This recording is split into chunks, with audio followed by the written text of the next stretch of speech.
دادا اپنے علاقے کے جاگیردار تھے۔ ان کی بہت بڑی حویلی تھی جس میں سارا خاندان جوائنٹ فیملی سسٹم کے تحت قیام پذیر تھا۔ 3 بھائی، بھابیاں اور ان کے بچے سبھی ساتھ رہتے تھے۔ دادا میرے والد کو تعلیم یافتہ دیکھنا چاہتے تھے، لہٰذا انہوں نے بیٹے کو لاہور پڑھنے کے لیے بھیج دیا۔ جن دنوں وہ اپنی تعلیم کے آخری سال میں تھے، اپنی کلاس فیلو ماہرہ سے پسند کی شادی کر لی۔ ہمارے خاندان میں شادی کے معاملے پر بچوں سے رائے نہیں لی جاتی، بلکہ بزرگ ہی رشتے طے کیا کرتے اور ان کے فیصلوں پر عمل کرنا چھوٹوں پر لازم تھا۔ ابو کی پسند کی شادی ان کے بزرگوں کی نظروں میں بہت بڑی گستاخی تھی، اس لیے دادا جان بیٹے کو قطعاً اپنی حویلی میں رکھنے کے روادار نہیں تھے۔ خاندان میں کھلبلی مچی تھی۔ ابو نے اپنی منگیتر، جو کہ چچا زاد تھی، اسے نظر انداز کر کے نہایت قریبی رشتوں کو متاثر کیا تھا۔ اس نافرمانی کو کوئی بھی درگزر کرنے کو تیار نہیں تھا۔ دادا کے تینوں بھائیوں نے کہہ دیا تھا کہ اب ہم تم سے کوئی ناطہ نہیں رکھیں گے۔ دادا مجبور ہو گئے۔ ایک طرف ان کا نافرمان بیٹا تھا تو دوسری طرف سارا خاندان تھا۔ ان کی 4 بیٹیاں اپنے چچاؤں کی بہویں تھیں۔ ایک بیٹے کی خاطر 4 بیٹیوں کو کیوں کر چھوڑتے؟ میری ماں پڑھی لکھی ضرور تھی، لیکن ان کا تعلق خاص پڑھے لکھے خاندان سے نہیں تھا۔ اس کے برعکس میرے دھدیال میں اعلیٰ تعلیم یافتہ اور جائیداد والے لوگ تھے، مگر برسوں سے گاؤں میں آباد تھے، تبھی پڑھے لکھے ہونے کے باوجود پرانے رسم و رواج کے پابند تھے۔ دادا نے اپنے تینوں بھائیوں اور ان کے بیٹوں کے دباؤ میں آ کر، جو کہ ان کے داماد تھے، شرط رکھ دی کہ ماہرہ کو طلاق دے دو تو ہی حویلی میں رہ سکتے ہو۔ جب ابو نے یہ شرط نہ مانی تو انہوں نے بیٹے کو جائیداد سے آگ کر کے حویلی سے نکال دیا۔ ابو تعلیم مکمل نہ کر سکے تھے۔ شہر آ کر انہوں نے معمولی ملازمت اختیار کر لی اور کرائے کے گھر میں رہنے لگے۔ امی کا خیال تھا کہ وہ بھی ملازمت کر لیں گی، لیکن انہی دنوں میری پیدائش متوقع ہو گئی تو وہ ملازمت نہ کر سکی۔ تبھی ایک فرد کی محدود آمدن میں گزارا مشکل ہو گیا۔ والدہ یوں بھی فضول خرچ تھیں، اوپر سے میری پیدائش کے اخراجات میں اضافہ ہو گیا تو مالی تنگ دستی سے گھر کے ماحول میں بدمزگی پیدا ہونے لگی۔ میاں بیوی میں ہر وقت تلخ کلامی رہنے لگی۔ میں کچھ بڑی ہوئی تو امی اپنے آپ کو میرے سامنے مظلوم ظاہر کر کے ابو کی طرف سے مجھے بازن کرتی رہتی۔ میں نہ سمجھ ہونے کے سبب امی کی باتوں کو سچ گردانتی اور ابو کے ساتھ رویہ خراب کرتی گئی۔ ابو مجھ سے پیار سے بات کرتے، میں ان کی بات کا جواب منہ بنا کر دیتی اور نافرمانی کر کے اپنے کمرے کی طرف چلی جاتی۔ 10 سال کی تھی کہ میرا بھائی ضیاء اس دنیا میں آ گیا۔ اس وقت میں لڑک پن کے دور میں تھی اور کافی حد تک خود سر مغرور ہو چکی تھی۔ مجھے اس طرح کا بنانے میں میری والدہ کا کردار تھا۔ وہ میرے باپ سے بھی روز الجھتی تھی۔ اس روز کی تلخ کلامی کی وجہ سے والد پریشان رہنے لگے۔ انہی دنوں دادا وفات پا گئے۔ ابو کے بڑے بھائی نے جائیداد میں سے کچھ حصہ ابو کو دے دیا۔ انہوں نے اس رقم سے بزنس شروع کر دیا اور نوکری چھوڑ دی۔ اب وہ اپنا سارا دھیان کاروبار پر دیتے، گھر میں بہت کم وقت کے لیے آتے۔ دن رات بزنس پر محنت کی تو کاروبار ترقی کرنے لگا اور گھر میں دولت کی ریل پیل ہو گئی۔ دولت کی اس ریل پیل نے میرے ماں باپ کو دوبارہ ایک دوسرے کے قریب کر دیا۔ مجھے اور ضیاء کو والد نے شہر کے ایک ایسے مہنگے تعلیمی ادارے میں داخل کرا دیا کہ جہاں صرف دولت مندوں کے بچے ہی پڑھ سکتے تھے۔ بس یہیں سے میری بربادی کا آغاز ہو گیا۔ کلاس میں کچھ امیر گھرانوں کی بگڑی ہوئی لڑکیاں بھی پڑھتی تھیں۔ ان میں سے ایک کا نام شبنم تھا، جسے میری دوستی ہو گئی۔ شبنم کا تعلق ایک ایسے متمول گھرانے سے تھا کہ میاں بیوی دونوں بزنس کرتے تھے۔ وہ تمام وقت گھر سے باہر ہوتے، جبکہ گھر اور بچے نوکروں کے رحم و کرم پر تھے۔ شبنم کی مصروفیت پر نظر رکھنے اور باز پرس کرنے والا کوئی نہیں تھا۔ اس کے دوست لڑکے بلا جھجک گھر میں ملنے چلے آتے اور وہ بھی ان کے ہمراہ سیر و تفریح کے لیے چلی جاتی۔ وہ اس کے ساتھ غیر اخلاقی مذاق کرتے، میں حیران ہوتی۔ وہ اس عمر کو ماڈرن سوسائٹی کا تقاضا قرار دیتی تھی۔ ہم بہن بھائی اب بڑے ہو گئے تھے، لہٰذا امی آزاد تھیں۔ وہ بیوٹیشن کا کورس کر کے اپنا بیوٹی پارلر چلانے لگی۔ حالانکہ اب روپے پیسے کی تنگی نہیں تھی، لیکن گھر میں ان کا دل نہیں لگتا تھا۔ ان کا بزنس چل نکلا۔ صبح سے شام تک سجاوٹ کے اس مشاطہ خانے پر رش لگا رہتا اور خواتین جوک در جوک خود کو بنانے سنوارنے کے لیے آتی۔ دلہنوں کا میک اپ کیا جاتا۔ امی کے اس من پسند مشغلے نے دن دگنی اور رات چگنی ترقی کی، کیونکہ انہیں خود بھی بناؤ سنگھار کا بہت شوق تھا۔ میرے ماں باپ دونوں ہی کاروبار میں اس قدر مشغول ہو گئے کہ انہیں میرا خیال نہ رہا۔ میرا بھائی اپنی دنیا میں گم تھا، اسے پڑھائی سے دلچسپی تھی، ہر وقت کچھ نہ کچھ پڑھنے میں مگن رہتا تھا۔ مجھے شروع میں شبنم کے حالات کا علم نہیں تھا۔ آہستہ آہستہ وہ مجھ پر کھلنے لگی۔ کچھ دن میں اس سے کھچی کھچی رہی، لیکن تنہائی اسے تنگ کرتی تھی اور اسے ایسی دوست کی اشد ضرورت تھی جو ہر وقت اس کا ساتھ دے سکے۔ اسی وجہ سے میری عدم توجیہی کے باوجود اس نے میرے قریب ہونے کی کوشش جاری رکھی اور کامیاب رہی۔ وہ مجھے اپنے گھر لے جاتی اور خوب خاطر مدارت کرتی۔ رفتہ رفتہ میں اس کے مشاغل میں شامل ہونے لگی۔ وہ مجھے ایسی فلمیں دکھاتی جس سے میرا ذہن بھی پراگندہ ہو جاتا۔ اکثر جب میں اس کے گھر ہوتی، اس کے دوست آ جاتے۔ رفتہ رفتہ میں بھی ان سے مانوس ہوتی گئی۔ کہتے ہیں کہ خربوزے کو دیکھ کر خربوزہ رنگ پکڑتا ہے۔ کچھ عرصے بعد میں بھی اس کے رنگ میں رنگ گئی۔ اب مجھے بھی اس کے مشاغل میں لطف محسوس ہونے لگا۔ پھر میں ان باتوں کی عادی ہو گئی۔ اب اپنے گھر میں مجھے سخت تنہائی اور بوریت محسوس ہوتی۔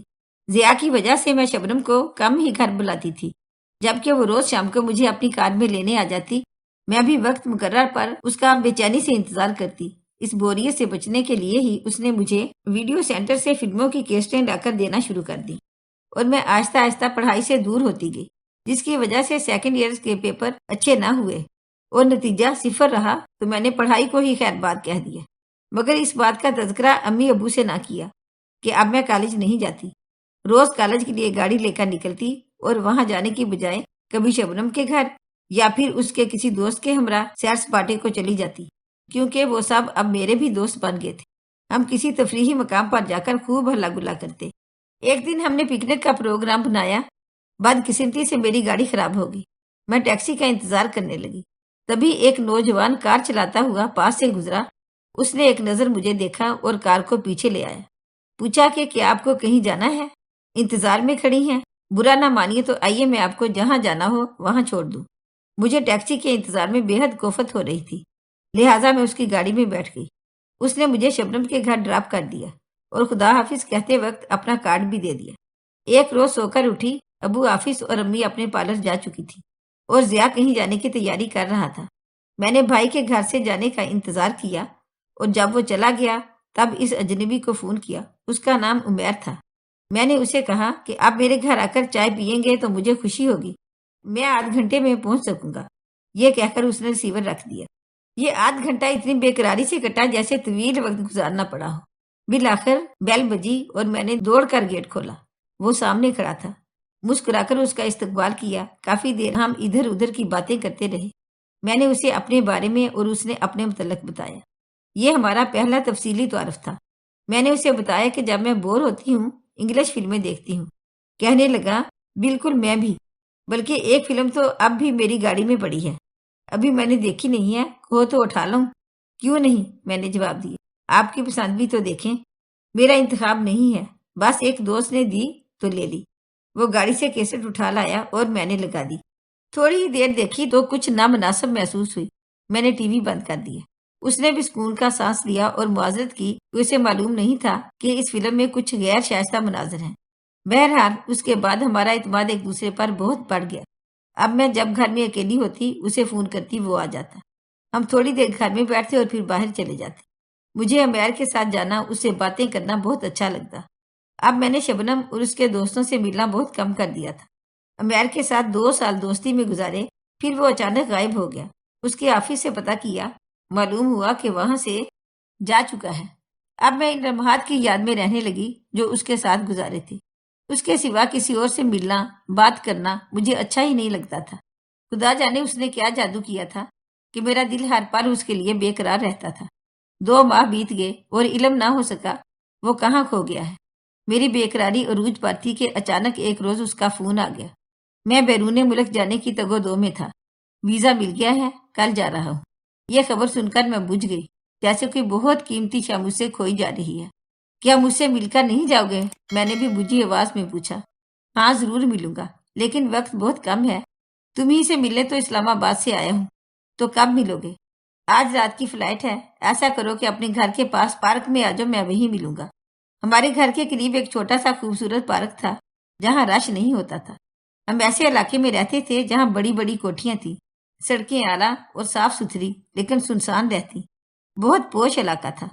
جب کبھی مجھے گھر سے دور جانے میں قباحت ہوتی، عمیر کے ساتھ اسی پارک میں جا بیٹھتی تھی۔ میں عمیر کے بتائے وقت پر اس سے ملنے پیدل ہی چلی گئی۔ یہی تقریباً شام 6:30 کا ٹائم تھا۔ سڑک بالکل خالی تھی اور میں تیز تیز قدم اٹھاتی چلی جا رہی تھی۔ پارک سے کچھ پہلے ایک گاڑی میرے قریب آ کر رکی اور اس میں سے ایک خوبرو نوجوان اترا، جبکہ 2 گاڑی میں موجود تھے۔ اس نے مہذبانہ انداز میں پوچھا، کیا آپ اسی علاقے میں رہتی ہیں؟ جی ہاں، میں نے مختصر جواب دیا۔ آپ کیوں پوچھ رہے ہیں؟ دراصل ہم اپنے دوست کا گھر تلاش کر رہے ہیں، اسلام آباد سے آئے ہیں۔ اس نے جلدی سے جیب میں ہاتھ ڈالا، کہنے لگا، کارڈ پر پتہ لکھا ہوا ہے، بڑی دیر سے یہ گھر ڈھونڈ رہے ہیں، جلدی کارڈ دکھائیے، مجھے دیر ہو رہی ہے۔ دراصل مجھے عمیار سے ملنے کی جلدی تھی۔ اس نے والیٹ نکالا تو اس کے باقی دونوں ساتھی بھی گاڑی سے اتر پڑے اور تیزی سے آگے بڑھ کر ایک نے میرے منہ پر ہاتھ رکھ دیا اور دوسرے نے میری کنپٹی پر پستول رکھا اور مجھے گھسیٹ کر گاڑی میں دھکیل دیا۔ انہوں نے کچھ ایسی شے میرے ناک کے قریب کی کہ میں بے ہوش ہو گئی۔ جب ہوش آیا، ایک انجان جگہ پر ان کے قبضے میں تھی۔ وہ کہنے لگے، ڈرو نہیں، ہم تمہیں کوئی نقصان نہیں پہنچائیں گے۔ تم لوگ مجھے یہاں کیوں اٹھا لائے ہو؟ میرا قصور کیا ہے؟ تمہارا قصور یہ ہے کہ تم ایک دولت مند باپ کی بیٹی ہو۔ پہلے کچھ کھا لو تاکہ تمہارے حواس بحال ہوں۔ ہم بھی تمہاری طرح پڑھے لکھے اور مہذب لوگ ہیں، صرف روپوں کی ضرورت ہے، وہ مل جائیں تو تم بحفاظت جا سکتی ہو۔ کتنے روپوں کی ضرورت ہے؟ میں نے نم آنکھوں سے سوال کیا۔ صرف 10 کروڑ، اور یہ تو بہت معمولی رقم ہے تمہارے والدین کے لیے۔ اب تمہیں کرنا یہ ہے کہ اپنے والد کا نمبر ملا کر ان سے بات کرنی ہے، وہ ہماری بتائی ہوئی جگہ پر روپیہ رکھ دیں گے تو ہم تمہیں بحفاظت جہاں کہوگی پہنچا دیں گے۔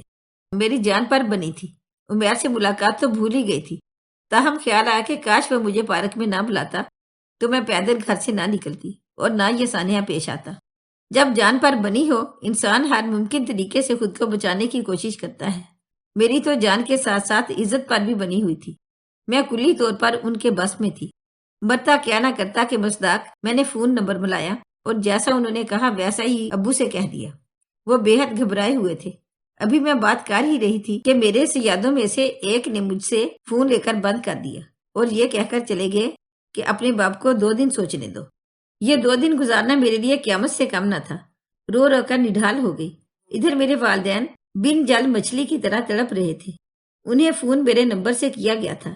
اس وقت سادہ فون ہوتے تھے اور جدید موبائل کا رواج نہیں تھا۔ والد صاحب نے خوف کی وجہ سے پولیس کو اطلاع نہ دی کہ کہیں یہ لوگ مجھے ٹھکانے نہ لگا دے۔ وہ بے چینی سے کال کا انتظار کرتے رہے، کیونکہ ان لوگوں نے دھمکی دی تھی کہ اگر پولیس کو خبر کی تو تمہاری بیٹی سلامت نہیں ملے گی۔ تیسرے روز یہ پھر میرے پاس آئے اور میرا فون دے کر کہا، باپ کو نمبر ملاؤ۔ میں رو رہی تھی، کچھ کھایا بھی نہیں تھا کہ کھانے کو جی نہ چاہتا تھا، بھوک پیاس مر گئی تھی۔ ابو اب جلدی کریں، کہیں یہ مجھ پر تشدد پر نہ اتر آئے۔ وہ گھبرا کر بولے، بیٹی انہیں کہو کہ فون بند نہ کریں بلکہ میری پوری بات سن لیں۔ میرے ایک صیاد نے کہا، جی انکل، تو کیا فیصلہ کیا ہے آپ نے؟ انہوں نے یہی جواب دیا، جیسا کہو گے عمل ہوگا، تو ذرا سا انتظار کریں، ہم اپنے ساتھی سے مشورہ کر لیں۔ میرا فون بند کر کے انہوں نے اپنے ساتھی کا نمبر ملایا اور اسپیکر آن کر دیا۔ جگہ اور وقت بتا دو میرے دوست۔ فلاں جگہ فلاں وقت ایک مردانہ آواز سنائی دی۔ میں اس آواز کو سن کر دنگ رہ گئی۔ یہ عمیر کی آواز تھی، میرے کان دھوکہ نہیں کھا سکتے تھے۔ اس آواز کو 2 سال کے عرصے میں سینکڑوں بار سنا تھا، گھنٹوں فون پر باتیں کی تھی، کیسے بھول سکتی تھی یہ آواز؟ مجھے اپنی اس بات پر نہیں یقین آ رہا تھا۔ بے اختیار پوچھا، کیا یہ عمیر بول رہا تھا؟ اسپیکر بند کر دو، عمیر نے کہا، اور اسے حفاظت سے پہنچا دینا۔ انہوں نے فون بند کر دیا۔ کیا یہ عمیر تھا؟ میں نے دوبارہ سوال کیا۔ ہاں، اور تم نے کیا سنا ہے؟ 2 سال اس کے ساتھ دوستی رہی ہے، اب بھی نہیں پہچانو گی؟ ہم سے پوچھ رہی ہو؟ آہ، میرا دل لہو لہو اور روح پارا پارا ہو گئی۔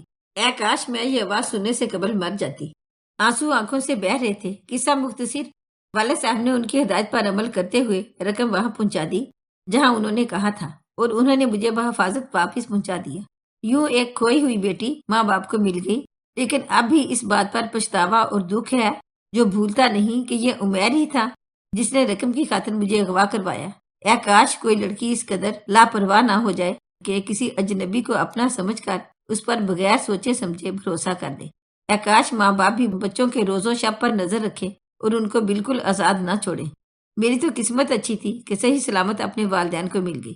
عمیر نے اتنا کرم ضرور کیا کہ اپنے ساتھیوں کو سختی سے منع کر دیا تھا کہ اس پر کسی قسم کا تشدد مت کرنا اور حفاظت سے اسے رہا کر دینا۔ اگر وہ بے ضمیر ایسا بھی نہ کرتا تو یہ بدگماش نوجوان مجھے کسی بڑے خسارے میں دھکیل سکتے تھے۔ روپے پیسے کا خسارہ پھر بھی پورا ہو جاتا ہے، مگر عزت جیسی قیمتی شے کا نہیں۔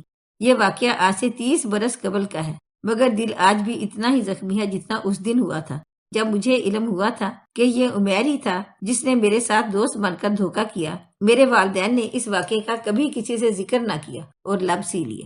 اگر آپ کو ہماری آج کی کہانی اچھی لگی ہو تو پلیز اسے لائک کریں، شیئر کریں اور مزید اچھی ویڈیو کے لیے ہمارے چینل کو سبسکرائب کریں۔ شکریہ۔